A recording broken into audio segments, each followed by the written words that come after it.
Coming up on another chapter. That is the most horrible question ever. You're evil geniuses. Here, are you trying to make my mother hate me? What? If I could have blasted a book into space and then shot it with an atomic bomb. Welcome to Another Chapter podcast with your hosts, Claire and Rebecca.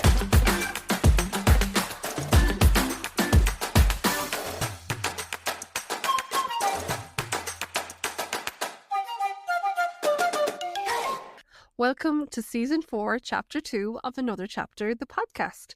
And today is our first interview, and we are super excited to be speaking to our lovely guest this evening.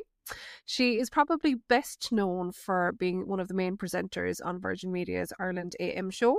However, she also has been a podcast host, presenter on national radio, and is recently starring in Celebrity Gogglebox. We all love her for her, her no-nonsense kind of approach to things, her witty commentary, the fashion moments, but as well the down-to-earthness and the not being afraid to speak about the important issues. An avid reader, we also absolutely follow her for her recommendations, and every time that I see her posting a book, I absolutely take note of what it is, as I'm sure a significant portion of the other 160,000 plus followers on Instagram also do. Thank you so much for chatting to us tonight, Muireann O'Connell. Janie, Rebecca, that's lovely. I'm mortified. Hello, how are ye? How are ye? We're good. As we said, the main reason we are chatting to you today is, I suppose, the books element of it. And anyone who does watch Ireland AM or does follow you on Instagram, which is a significant amount of people, will know you are a very, very big reader and you have no problem talking about books and sharing about books, which is lovely to see. But were you always such a big reader, Muireann? Yeah, it's from as early as I can remember. My eldest sister, she loves when I call her that, she was 13 years older than me, and she was a massive reader. Like, she was in a book club that sent her 20 books every month when she was, 18 or 19 or something. She'd come home from college and I'd be like, oh my God, what's that? So my mother would have me reading and everyone was reading, but my sister was such a big reader, Niamh, that she definitely inspired a love of reading. So yeah, it was always there. And even like through teenage years, college years, all that. Oh God, yeah. It was almost I really liked it because in our school we did the MS Readathon, and we had the gin reading scheme, and we had all these things, and it was really competitive. Like, it was incredible. And you put me, before I discovered alcohol, you put me in a competitive situation, and I was there. I was like, yeah, I'm going to win this. And I thought our teachers in school did that really well, just to be like, oh look, well, if you get through these 10 books this month, you get. Like, honestly, it could have been a yappo. Who knows? You could have been a yop. But it was like, I'm going to get that yop on the last Friday of the month. So I thought that was really ingenious of them, actually. And so it was always there in secondary school, in college. I did English. So, there was an awful lot of reading, but it was always a place to escape to. And I'm incredibly lazy. I don't like to get out of bed. And a book is it's always there. Did you find that studying English just like, for me anyway, studying English kind of killed my love of reading for a while when I was in college? Did that happen to you, or did you enjoy the texts that you were being asked to read? I enjoyed them, but because I was told to read them, I procrastinated and didn't want to read them. Like, when I eventually went, oh, I'm going to fail this course if I don't sit down and read Angels in America, I sat down and read Angels in America, and I went, oh my God, that's actually after blowing my mind. But when you're told to read something, yeah, we all rebel in the most pathetic way. Someone going, you're going to love this book. People can still do it to me now. You are going to love this book. Read it. And I'll go, no. And it's a thing from being a child, being told to do something. Because I was the youngest, when I was told to do something, I'd be like, no, I'm not doing that. So a very annoying trait in myself. Really hate that about myself. Yeah. Hugely aware that I'm a pain in the hoop. Absolutely, 100% aware of it. I think I suppose just the two of us as teachers are quite aware of the fact that like that with leaving cert class, junior cert class, whatever, we're doing a book or two with them, and that's exactly us. We're like, God, this is great. Like, we've picked it for a reason. You're really going to enjoy this, and you almost get like a bit offended if the students don't enjoy it, or like Now, obviously, they have to read it, and you're kind of conscious of that as well. But I do think, even looking back though, as when we were students, like there were certain books we read that I only kind of appreciate now as an adult. So I see both sides of it, you know. Yeah, when I look at my niece and nephew, their reading lists, I'm so jealous. And I get the way kids buck against Shakespeare, but I suppose I always loved it, again because of my sister. She had the complete works of Shakespeare and she actually read them. She's just so smart. She's brilliant. And she enjoyed Shakespeare so much that it kind of gave me a love. And then Romeo and Juliet came out when I was in school. I mean, come on, you're doing. But I look at my niece and nephew's text now and I'm like, you lucky bastards. Sorry. Yeah, but like I think it would all just be lovely if everybody enjoyed doing it. If everybody enjoyed the reading, enjoyed some bit of the writing, enjoyed getting to talk about the things without the pressure of it literally defining whether they get into college that year or not. But it's amazing what can come later. A friend of mine who has dyslexia, and she's incredible. She got her like she really took to education when she went to college, and she's in our book group. And she's brilliant because she has found resources and ways to do things herself. Of course, audios has changed the game as well, but it's forcing. Isn't it? It's forcing. But there's so many people, isn't there a statistic out the last few weeks that 40% of people in the UK didn't read a book last year? But that's 60% of people who did. Yeah, that's true. If you flip it on its head, That's yeah. a good point, actually. Yeah, I suppose you got to kind of look at the positives. We all thought that reading, when VHS came out, that reading was done. People kind of have to find it in their own way. yeah, like ebooks coming out there was the worry for a while, like that physical bookshops would be massively affected, and they're doing as well as ever, if not better. I think there was something about that last year as well. So it is very heartening. Yeah, because people we like to show off and we like pretty things. And even if you're not reading the books, it's great wallpaper. What are you reading with your book group at the moment? What are we? We are reading Demon Copperhead. Oh, yes. Wow. Yeah, I haven't read that. Incredible book. God, it really hits you in the heart, doesn't it? Yeah, that. And are you far into it, or have you read? So I started reading it last year, and then they picked it for a book group. I was like, thank you, because I lost it. So I am now halfway through, and I'm at a bit where so many books that we all read, it feels like Joey reading Little Women when you want to put it in the freezer. So I'm at a point where I want to put it in the freezer because the poor demon goes through so much, but it is incredible. And it is based on, it's a rewriting of David Copperfield. And if there's one writer I can't stand, listen, people love him, it's Charles Dickens. And I can't believe that I'm enjoying basically a rewriting of a Charles Dickens book. It's just so well done. She's a genius. It's brilliant, isn't it? That's it. It's just your heart. Yeah. We won't say anything now, Claire, even though I'm sure you're fairly aware of the story. But yeah, that's a heartbreaker of a book. Yeah. It's it's sort of what is labelled, I'm not saying this, but white trash America and the drugs epidemic, and what's happening there. It is, if we've watched Dope Sick, we've seen that, but to see it through the eyes of a child, it's just incredible. And like Dickens, it is incredibly depressing, but she finds ways to kind of, a chink of light, and then she takes it away from you. It's incredible. It's so good. Yeah, that's it. I remember reading Shuggy Bane, which is very similar, not too long before it, I don't think. And I remember like the mixture of the two of them, I was like, I can't. Like, and actually Fiona Scarlett's Boys Don't Cry, I read the three of them all around a similar enough time, and I was just like, I can't. I know. I know. But yeah, my God, they were. So if you like that kind of book, then you'll love those as well, I think. Yeah. Wow. But again, the little bit of hope, that's the big thing. That's the difference between, like, for me, I read A Little Life as well. Have you read that, Muireann? No. It's very similar vibes, but I felt like the hope was not there in that. So it was just like just being stabbed constantly. Like, I cried reading it, but I didn't feel very hopeful at any point reading that book. Got after Demon Copperhead now, I think you could take a bit of a break, all right, but definitely it's one that people are either like, this is the best book I've ever read, it destroyed me in the best way possible, or it destroyed me and I want to throw that book in the bin and never think about it again, and please don't ever talk to me about that book again. Like, Why would you do that? Did you get out Bridget Jones's Diary immediately and be like, oh my God, just bought it in Clonakilty last weekend? I've seen people bawling their eyes out reading that book. Like they're people just going that it's destroying them.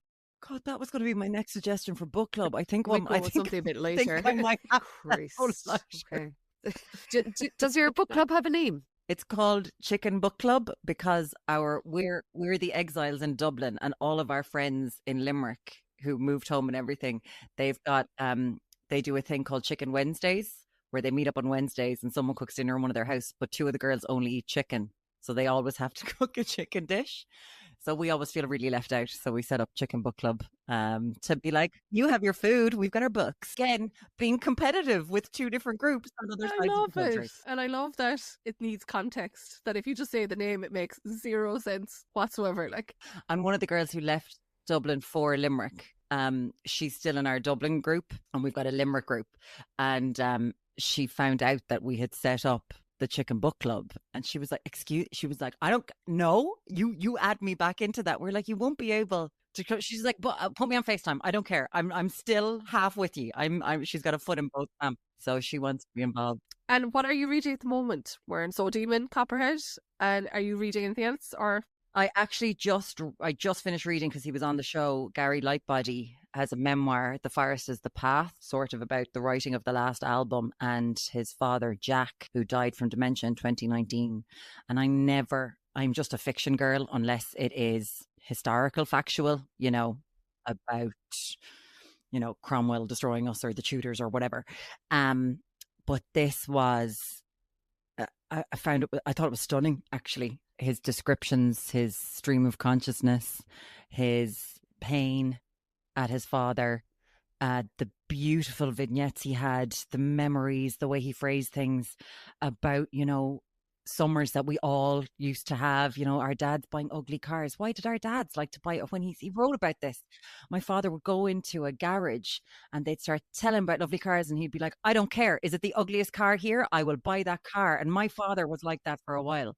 I just thought it was really beautiful. It's a short book, like you'll get through it in a day, sort of a thing. It's beautiful. There are some bits, I'd say, if you've lost a parent, might be a bit raw for people, but it's just beautifully done. It's actually very hopeful at the end. So I'm reading that, and I'm reading all of Karen Slaughter's Grant County series as though it's popcorn. I had to take a break because I was like, stop it. This person has been murdered so horrifically, and you're not even paying attention to that now because you're just reading them one after the other. So I took a break for about 4 days, but popcorn, I cannot stop with her at the minute.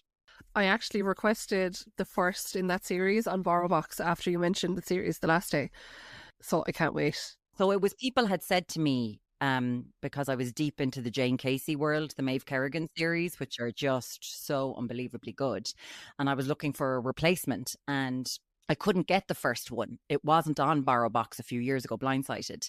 And I went into shops and it wasn't there. So I got it on, did I get on Audible, I think? And the audio quality, it was obviously recorded 20 something years ago, and the audio quality wasn't great. So it turned me off them. And then someone just said to me a couple of weeks ago, just go again. She was like, just try this again. A name drop. It was Cecilia Ahern. And she just went, will you just get the bloody book? And I rebought my Kindle, and they are lads. Someone messaged me. They were like, do they get easier as the series go on? I'm like, no, the first one, the murders are actually the easiest murders. They get worse and worse as you go on. So Rebecca, get ready for that. Yeah, because actually, now that we're talking about it, I'm almost certain I have a Karen Slaughter book or two on the shelves here. I don't think they're those ones, but I do remember reading 1 or 2 years ago and thinking like, whoa. Like they're pretty graphic and they're pretty horrific. Yeah, there's a series out right now after the Grant County. It's the Will Trent series, and there's a series I think on Disney called Will Trent, and everyone's like, don't watch it. So read the book. There's murders in there that you'd be like, going, did Bret Easton Ellis write this? They are hardcore for anyone who is not into that. People are murdered in really horrific ways in this. She's so good. Do you know what I find very interesting is how somebody can come up with, now obviously some would be taken from real life and real events potentially, but how do you come up with all these gruesome, vicious ways to kill people? if I did that, I think people would be asking me questions going, Claire, are you all right? Like, what's the story? You're mad into like murders and killing people. But I just find it very interesting that that's the way somebody's brain will work creatively, is like, how can I torture a character to the point of people going like, oh, when they're reading the pages. I think the real world is just so horrific. There's so much material for them, to be honest. Like, if you read a war report from Sudan right now, sometimes you sit there and go, this isn't the worst thing that happens. That's probably happening right now. It's just that they're able to go there. You know, that we all try to protect ourselves from these things. And they go there. Like, we hear of them, you know. You know, a guy tortured a few weeks ago by 6 fellas out the road from me here, and you're just like, this is real life. So it's just amazing. But it's real interesting, I think, with the women who write these, because they are encroaching on sort of a male world, right? As to, you know, the violence that is done upon women, and of course it's done upon men, but the sort of sexual violence and how they let that into their brain, you know, to see that that's happened. Like, sometimes you were like, Janie, they must be reading some real horrific stuff to be able to do that. Yes. And I like you obviously come across a lot of positive stuff when you're at work, and also negative stuff. Like, how do you protect your peace? Do you know, when there's a lot of negativity going on in the world and stuff at the moment, how do you keep yourself lifted? I suppose must be hard. Do you know what? I'm really forgetful, and that's the one thing. It's like, what happened at work today? But it does actually all affect your mood. So you know, for a few weeks I can be like, I'll get up and I'll have a sign on the wall being like, it's all good, everything's great, because you know you're going into work and you're talking about things that are just going to bring you down, and you're going to hear some negativity. But it is the people that you kind of surround yourself with, and making sure that you're talking to your friends and having a little bit of perspective. Like, let's be honest, I suppose in my job you can get lost in news. And I was listening to an interview with Marion Keyes the other day, and Brendan O'Connor. It was just so unbelievably delightful. She's just so incredible. And he was like, you don't like doing this? She was like, no news. No, I do the Sudoku in the morning and I might see the big orange blob, but I have to get away. And then it'll seep into my brain, but I'm like, get out, to try to get to him. And I was like, there are so many people who get up and are like, oh, I didn't know that happened. And just talk to your friends about, so what's going on in your life? So that's kind of an important thing, to have perspective, because we're all living our own little lives. Yeah. Are there any books that you find really uplifting that you think that someone who might need like a mood boost or whatever might enjoy? Would you have any recommendations for something like that? I'm so basic. I go straight to Jane Austen. Like, it is so sad. If I ever want a mood boost, it's hello, Jane. Like, I have 3 copies in various places, because I'm like, I might need a little bit of Jane. So one at home in my mum's house, one in a house we go to in Kerry. There's like 5 copies of everything here, because I need to have her at arm's length at all times. Any particular book? It's obviously Pride and Prejudice. I mean, we all fell in love with Elizabeth, didn't we? I mean, how many books are just copies of Pride and Prejudice? How many TV shows, how many films are just, we'll just rob Pride and Prejudice and we'll just change it around a little bit. So that would definitely be, that has to be the favourite one, yeah. You presumably get sent books on Ireland Day, you know, for upcoming guests and so on. But is there any book or like author whose books you've been sent that you've just really loved their writing? Valerie McFarlane is such an incredible talent. She writes they're so funny, gorgeous, romantic, contemporary, take the piss books. And I think Cover Story could be her best. It's, you know, they hate each other at work and what's possibly going to happen, but how she gets there is so funny. So I would highly recommend that as well. She's one of my favorite go-to reads for fun as well, to lighten the mood. Valerie McFarlane. Okay. And an enemies to lovers, I presume, storyline trope is one of my favorites. So that sounds great. You have gotten to speak to definitely Jane Casey on the show. Has Valerie McFarlane been on as well? No, but I am working on that right now. I'm pushing it, because she is so funny. If anyone follows her on Instagram, she's the meme queen as well. So she just throws up memes on her Instagram story. And I'm like, if I need a little hit of dopamine, I'd be like, oh, Vari, you'll have something Vary, you'll have something nice up. And she does, the characters are all gorgeous, lots set in the north of England, some Irish characters, Scottish characters. If you listen to her on Borrowbox or Audible, her readers are always fantastic. Like they're so good. They really get the characters. So you can't miss on her. But she's just incredibly funny. Brilliant. Do you get to pick or like suggest authors to come in? To know if you really are enjoying an author's work, do you get to say to producers or whatever, come on, we'll invite this person in? Or is it more so when people have books coming out that they're invited on? It's more, well, listen, you always want the promo when your book is coming out, right? Because, you know, you want to sell more books, but it would always be, this book is coming out, can we get onto this author and get them in? So that's really great. And we're really lucky that authors want to come on. Any author that wants to come on, we're absolutely delighted by. So it's great to be able to say that. I hope that, like, we do a book slot on Ireland AM. Like, I'm hoping that we will have Vary's book on. You know, Jane is coming in already for her, so she'll get a slot herself. I'm hoping Vary will come on to talk about her career as well. Incredibly privileged position, but there's also a producer at work, Emily, who is so into books. Like, she's brilliant. So it's so nice to have a partner in crime.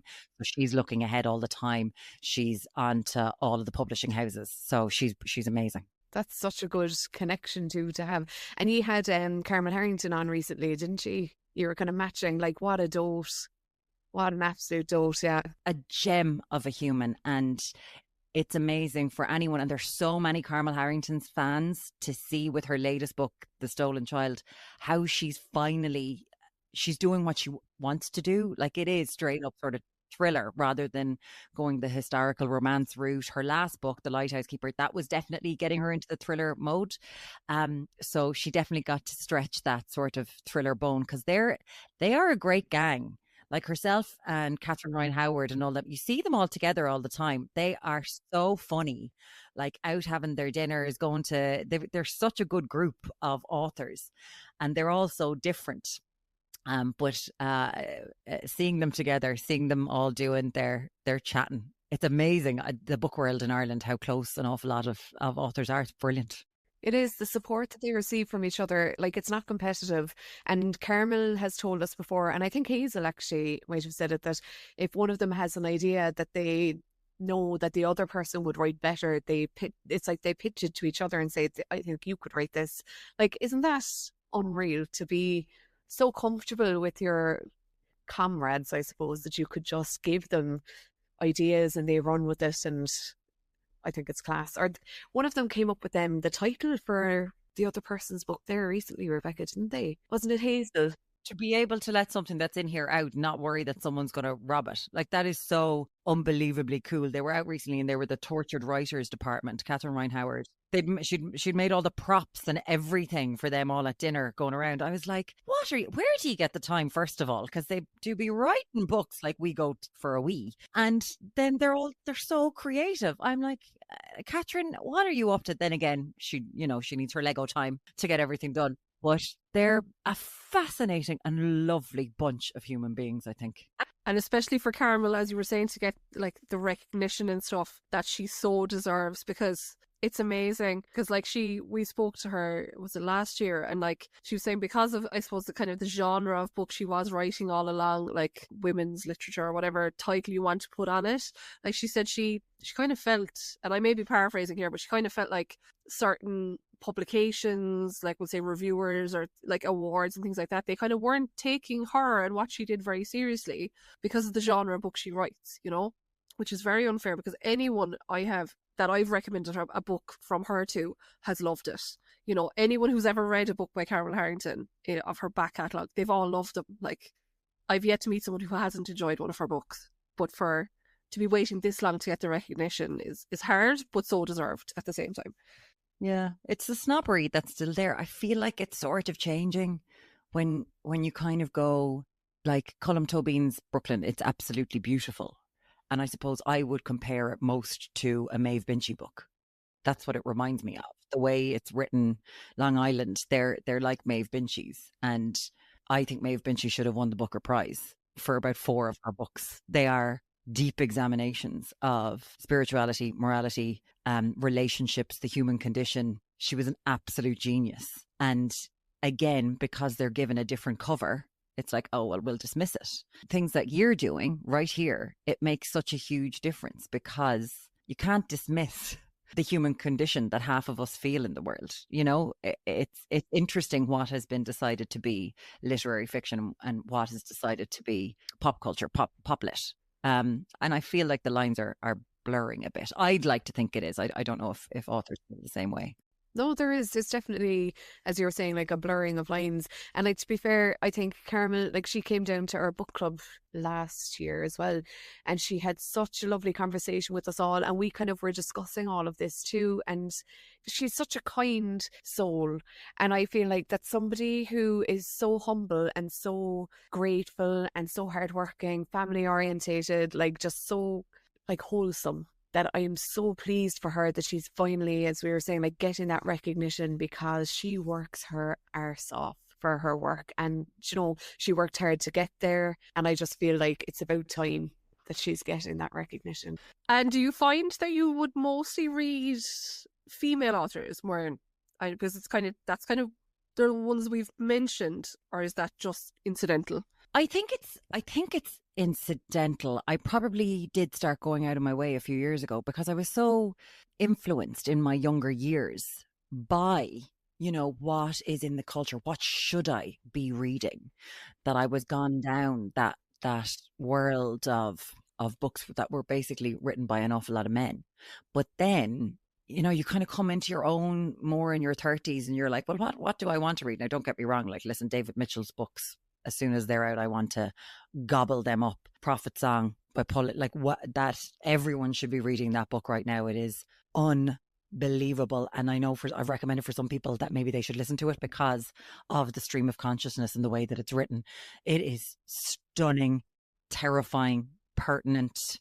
Love that book. But I definitely, like, I probably have, like, Maggie O'Farrell probably started me on this big long going, oh, well, what comes off after Maggie O'Farrell? Because she's probably one of the best writers I have ever read in my entire life. Her books are, I just love them so much. I think everyone would love, like, The Hand That First Held Mine, Hamnet, Marriage Portrait. Like, you could just keep on going on and on and on about what she does, and her memoir is so good. So that did maybe start me down the line of reading an awful lot of female authors, because they are so different and you recognize yourself in them. Like when Donna Porter, like when I read Cat Lady, I was like, is this me? Why is she inside my head? What's going on here? And you're kind of going, oh, I wish I was that funny. Do you know, like, the characters are just so good that I think you learn things from them. So it's really nice to kind of read from that point of view, that you really recognize things in the book. And it's nice to see women coming more to the fore within the world of literature, because it was always men. Even in college, it was more the male authors were being driven into us, like, read this, Jack, you know, like The Road, Cormac McCarthy. I remember reading all those books and they were great, but there was a lack of representation from half the population in the world right there. And it's just a case of open your eyes, lads. There's a whole other experience to humanity. Let's explore it. And I love seeing that now. I find it really interesting because when you are reading articles written by lads or whatever, and they do quote and they comment on men. I was watching an award ceremony recently, Conan O'Brien, and he mentioned men. And then when I was reading Gary Lightbody's book, the memoir, it's kind of a companion piece to their last album, and one of the first authors he talks about is Jane Austen, like that. And I was just like, oh, is that why when I listened to Eyes Open that I was like, oh, this guy gets it? Like, I don't know, but it feels like Gary Lightbody is open to everything. Like, when I know the bar is so low, but a lad quoting Jane Austen, you're like, well done. It might be a power play. It might be his clank machine. It might be like going on the Tinder bio, but it works. Yeah, it does. Is there any other Irish books that you would like to shout about from the rooftops? Oh, God.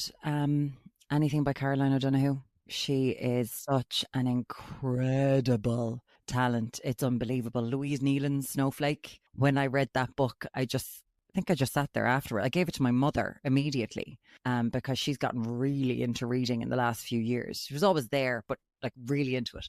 And I was like, I wonder what she'll make of this, because Snowflake is dealing with a young person going to college who can't afford to stay in Dublin, and she drives up and down from where she is, and there's the rural versus urban. There's so many things going on, you know, with the coming of age story.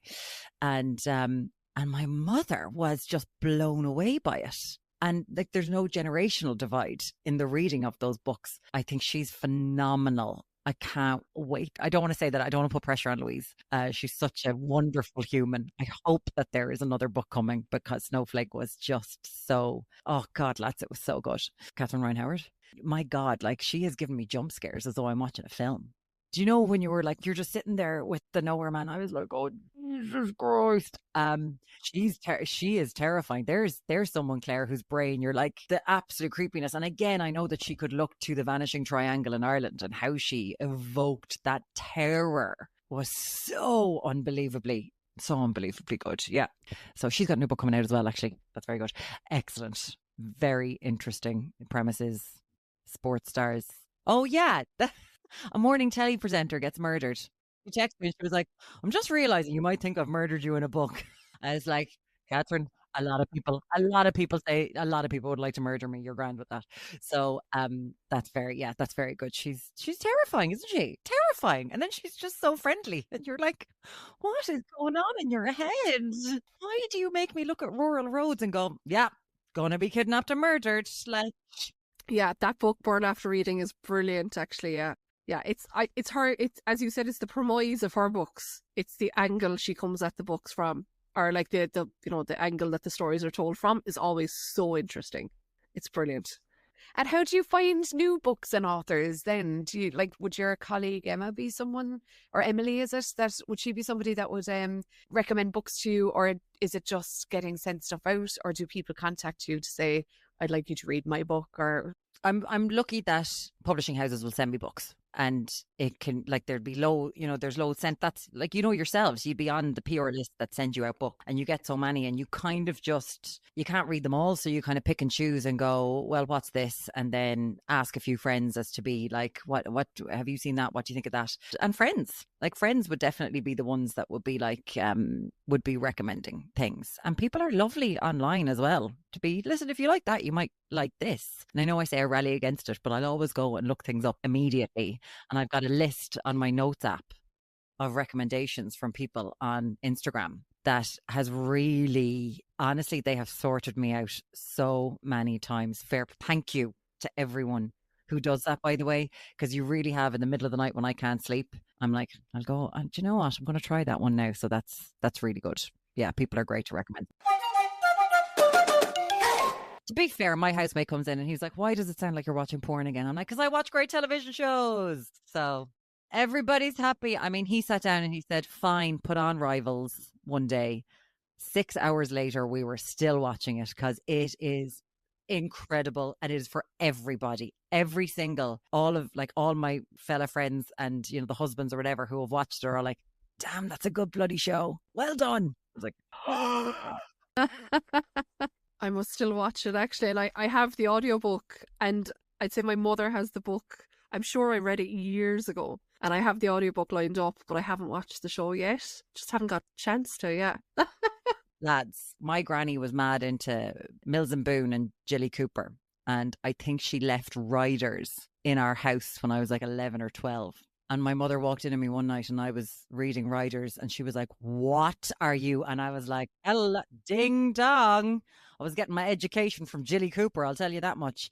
And I have loved her ever since. The series of books, like these books, are so funny. She is so funny, underrated, because everyone just called them bonkbusters. She likes to call them bonkbusters, but they are, again, she's like Jane Austen. It's all social commentary on what's happening in the world. The television show. Watch it with your fellas. Watch it with your partners. It is so funny. It is one of the best things I have seen in the last 3 years, I'd say, easily. And it's only the first half of Rivals, the book. So the second series will be about the second half. We watched a very good documentary actually on Channel 4 where Emma Willis and Matt Willis did this thing in a secondary school. Did you see it? Where they locked the phones away in the boxes. But it was just so interesting. So Rebecca, if you haven't seen it, they set up a TikTok account as a 13-year-old child.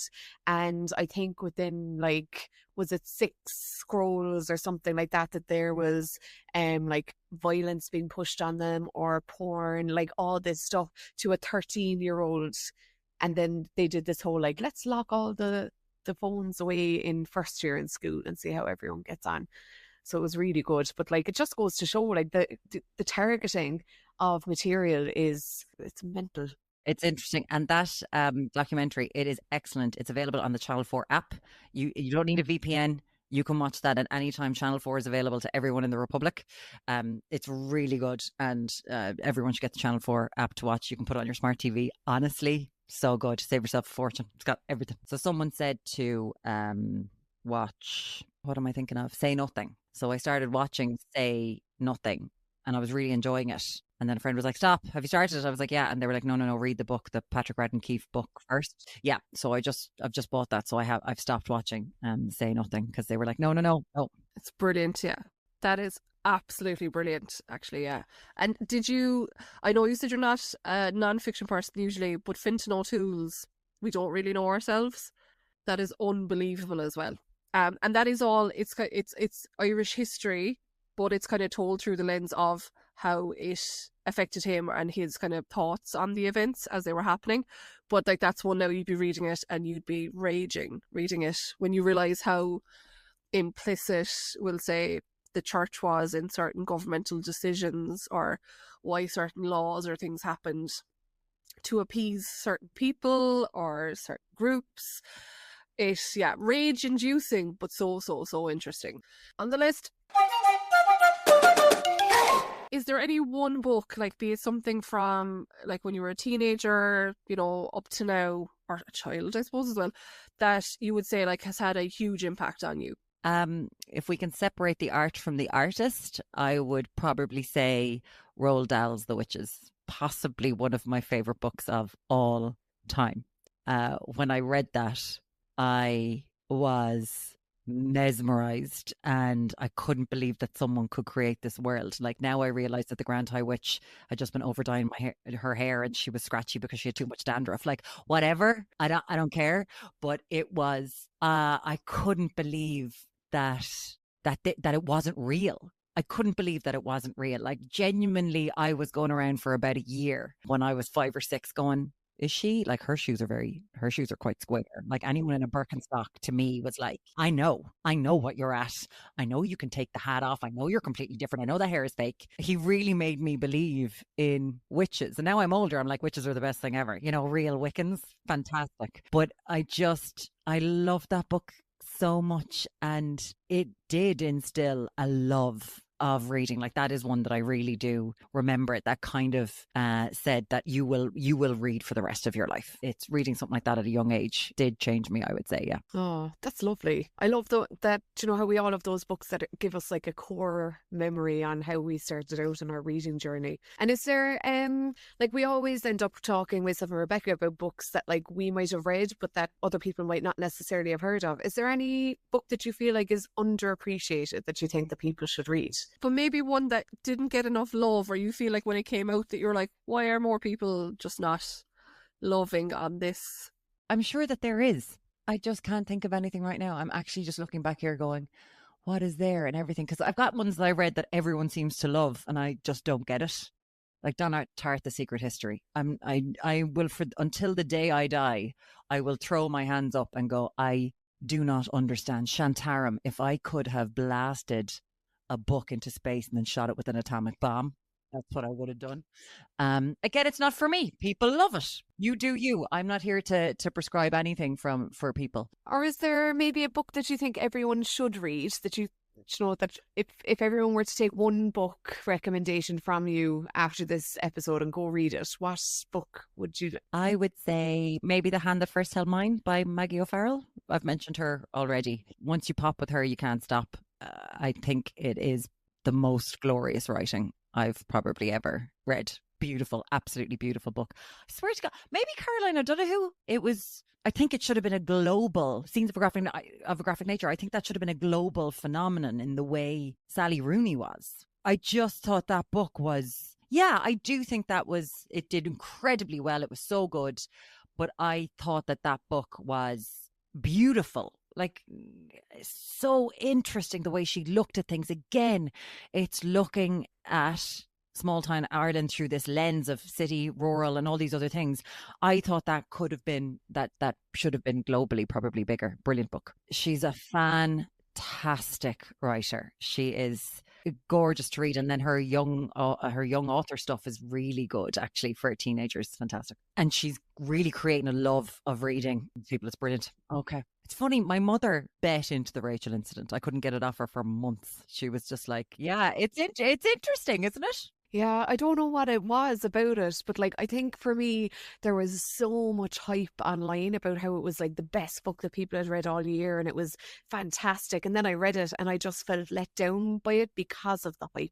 And it just felt like, in a way, like I went to UCC, she was writing about all these places that I know and everything was described really well. But I just felt that the plot wasn't, it lacked something for me, but that was... It's interesting talking to people who went to, there's obviously been about 20 books about, that Trinity sort of scene, and talking to people who went to Trinity at the time that can't vibe with the books. There might be something in that. There could be something in that. I didn't enjoy my time in UCC actually doing my undergrad. Maybe that's why I didn't really like it. Maybe I was like, oh God, I'm back here again. I think I've mentioned this to you before, the Puddle Lane books for kids and the Magic Box. And it was Puddle Lane and there were stories about everybody, Mr. Go to Bed and all these, the kids who lived in Puddle Lane and the older people who lived in Puddle Lane. And there was cranky people and good people. And there was a dragon who lived at the end of the garden in this big magic house. And they had, on one side of the page, there was shorter paragraphs, like 2 sentences for younger readers. And then on the other side of the page, it'd be sort of a page with an illustration if you were a little bit older and you could read that. And I still have some of them at home and I absolutely adore them. They're for 2-3-year-olds.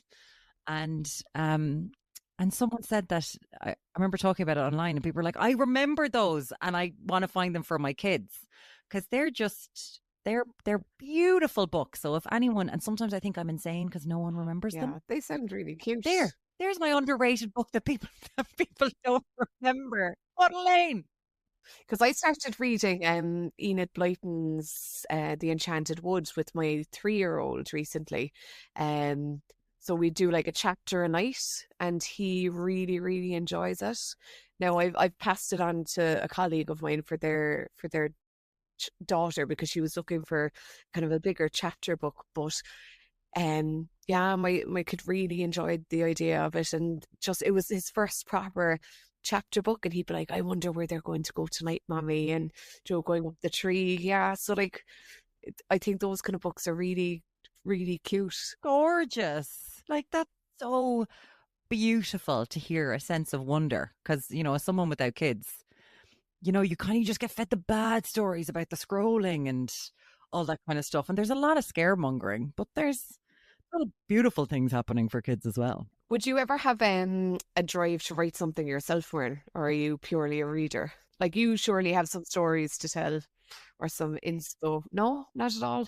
I'm lucky enough to write a column in Irish Country magazine, and I read one of them recently and I was like, Jesus Christ, why is your sentence longer than the M50? I mean, come on. So of course I would love to. I like sitting down and pottering with things, but I don't think I'd ever be brave enough to unleash my mediocrity on the world.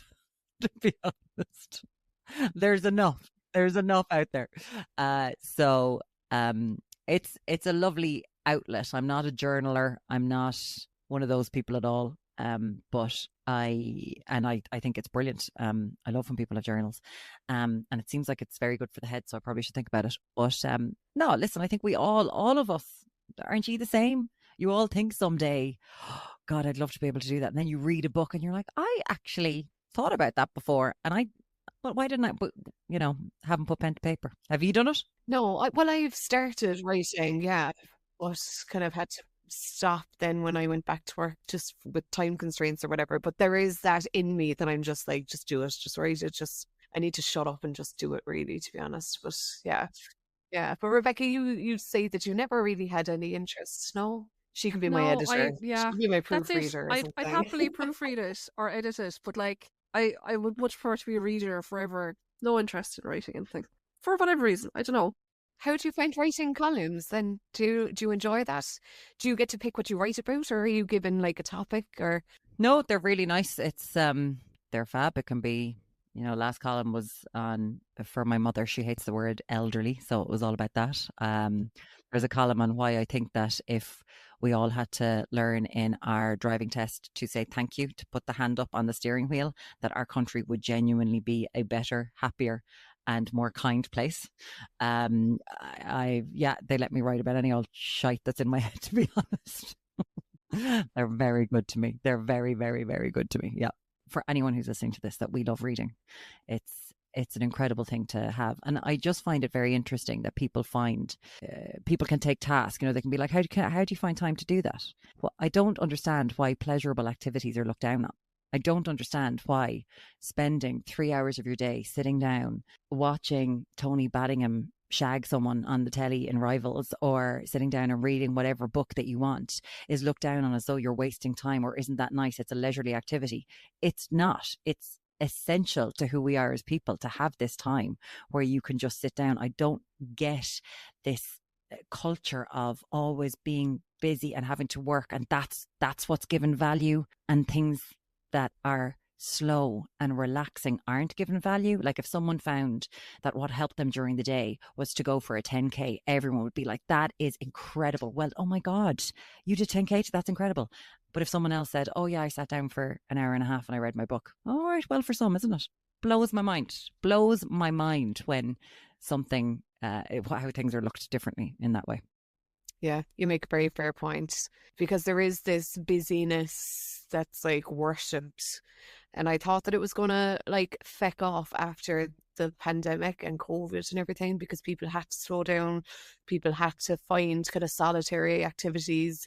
But no, it seems to have upped the ante since, and we're back in that busyness epidemic, really, aren't we? It's not conducive to positive mental health or social interaction, social standing. It's just you can't be on a hamster wheel constantly without falling off and breaking something. Yeah.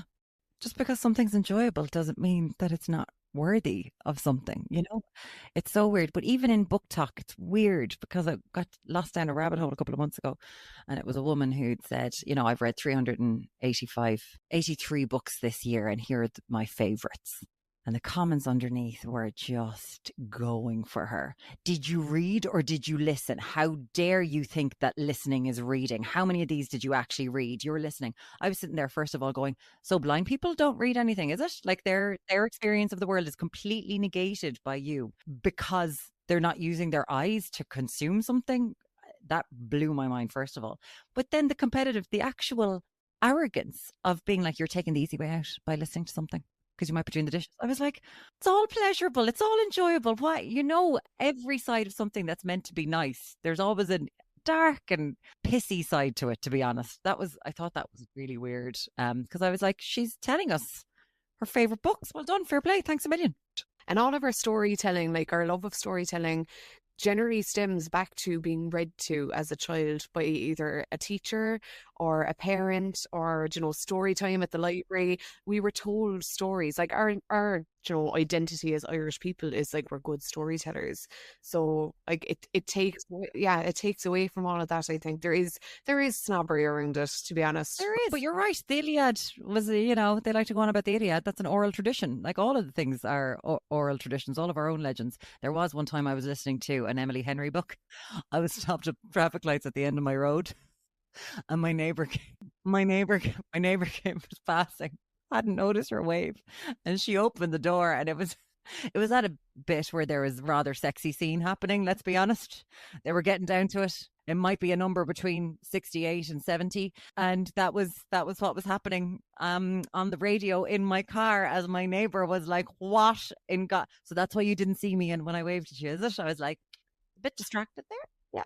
are that I wasn't distracted by the Emily Henry book. It was fine. Well worth it, lady. Brilliant. I'm always in fear of this happening, that I'd be listening to something like around the house when I'm doing whatever, that like they'd go dead or something, and that, or it would connect to the car, and that someone would unexpectedly hear what I am listening to, because I do listen to a lot of romance. So I saw someone recently on Instagram did this kind of test thing where she got into the car, plugged it in the phone or whatever, pressed play on a really spicy audiobook that she was listening to, and just went and stood outside, kind of, we'll say, at the other side of her garden, and she was recording her reaction, and she was like, I don't think we realise that when you're outside the car and you're playing an audiobook loud enough to hear it, that people outside can hear all of the noises or descriptions of particular scenes. And she came back in and she was like, why has no one told me this? Like, because I've seen people look at me when they know that there's an audiobook playing and they're like, what is your one doing? But I'd be very conscious of, I won't listen to particular books if I'm on my commute to work or anything. But if you're listening to a Cardi B song, it's worse. Like, honestly, you can't. Music is worse than your audiobook right now. You in the back of the thing. I remember having a complaint once from someone on the radio about the most innocuous thing in a song, and I was like, "You're giving out about that in the song, and they're literally talking about doing it up against a wall in the next verse or whatever." I was like, "Are you kidding me?" It is there is nothing you can listen to in a book. It's just that it's more noticeable in a book. It's read at a slower pace, more emphasis. I don't know. Kids will be learning an awful lot from Cardi B and the like these days. That's their sex education. Go back to Jilly Cooper. yeah. We have kept you quite long at this stage, Muireann. But we normally do a quick fire round before the end. Go for it. If you are okay with that. Absolutely. So it's just this or that. Yeah. Claire, do you want to? Will I? Yeah, go for it. Yeah. Okay. So you can explain your choices, or you can just call out whichever answer you would prefer. Okay. So the first one is hardback or paperback? Paperback. Only read books with terrible titles or terrible covers? Terrible covers. Happy endings or bittersweet? Oh, happy endings. Dog ear or bookmark? Dog ear. Oh, my. Read one book at a time or multiple books? Multiple. Have everything neatly wrapped up at the end or end on a cliffhanger? Oh, it depends on the genre. Sorry, it depends on the genre. That's a hard one. I like to have everything wrapped up at the end, because if something ends and it feels like it's in the middle of a story, I get really angry. I feel very hard done by. I know, but it's hard when you're reading a series of books, right? You gotta have the cliffhanger. Well, that's if you don't, different in a series. It is. So, yeah. I actually, maybe I like cliffhanger, like Catastrophe. We all think it ended in a certain, like, we all have our own opinions on how that ended. So, yeah, maybe cliffhanger is a good. Okay. So your next one is only read mediocre books forever, or just one stunning book a year? Mediocre books forever. Yeah. Only read the first page of a book, or just the last? First. Okay. Your favourite character comes to life but is really annoying, or you forget that you ever read that character's book and never get to read it? That is the most horrible question ever. You're evil geniuses. I'll have to say annoying. Oh, okay. And then your last one is you have to pick one: Limerick, Kerry or Dublin? Here, are you trying to make my mother hate me? What? It's so mean. Rebecca made these questions. God, Rebecca. I'll dab you in it. Kerry for football, Limerick for hurling? No. Kerry. Oh, interesting. God, I'll be murdered.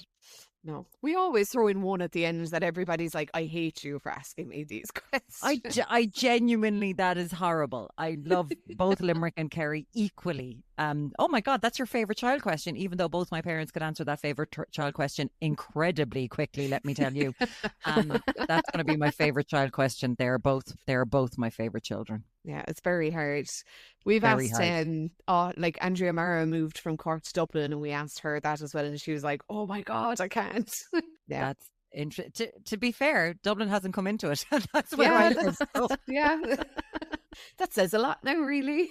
Ladies, that Thank was you so so much. enjoyable. Thank you so. It's so you. nice to talk to you. I know we got to speak before, and I feel like I let you down this time. The first one, you always think the first one's the best one, but thanks a No, million for not having at me. all. No. I feel like Not we were at all. very This is- nervous. I was very nervous the first time anyway.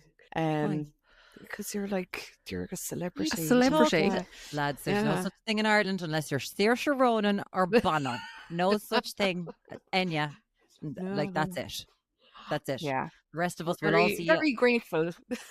Everyone else we're all in the middle aisle together, lads. Come on. Thanks for listening to this episode of Another Chapter of the podcast. Don't forget to subscribe, like and share to keep the conversation going. Thank you to Helen Becerra for the graphics, Bertie Buckley for the editing and Mark Neville for the mixing. Music is Make It Work by All Good Folks.